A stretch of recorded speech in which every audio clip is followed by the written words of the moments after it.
What's fantastic about the fish market is that you've just got so much variety. It's just beautiful. You've just got all this stuff.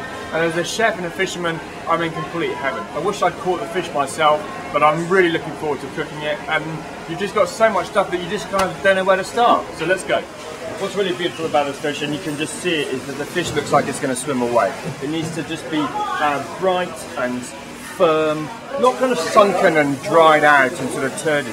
You know when you've got an old piece of fruit in the fruit bowl and the peach, you pick it up and you leave your thumbprint in it, it's just going to not really very nice. So here, look, you've got bright eyes, really nice firm flesh, okay?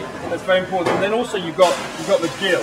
So the gill is a very good example because you look at it and it's bright red, it's flushed with blood, it's not turgid and bruised and brown and broken and all those kind of things.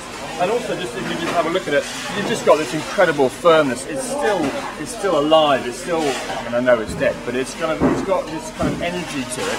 What's beautiful about all this fish here is that it all looks like it's been varnished. If it was dried out and sunken and dull looking, then we definitely wouldn't buy it. Another very important thing is that it doesn't really smell of fish in here. It smells of the sea. It smells fresh.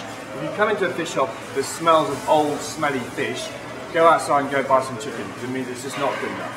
What's great about cooking scallops is they take such a short time to cook. They're going to cook for about 45 seconds on each side. What we're going to be doing with these scallops is what's called searing them. Now the temptation is to give them a bit of a prod and a bit of a poke and kind of move them around. Just let them try to do what they've got to do, which is to form a beautiful golden brown crust on the skin, okay?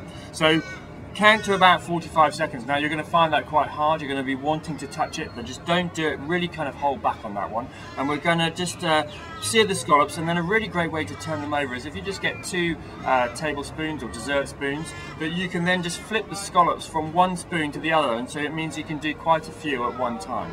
Now if you were doing this dish for a few people, I'd really recommend that you did it in 2 pans, because if you add too much of your cold, wet scallops into the hot pan, it's going to drop the temperature of the pan. The scallops are going to kind of stew. We want them to sear, so a few in a very hot pan. If you're doing it for lots of people, then do it in a couple of different pans. And we can then just arrange that on our salad. We've got some rocket, we've got our seared asparagus, we've got our seared scallops that are going to go there as well. And then just spoon some of this really delicious anchovy and rosemary sauce over the top. If I could only cook one thing ever again, it would have to be fish. Being on a desert island really wouldn't be that much of a problem for me, as long as I had a fishing rod to catch my stuff.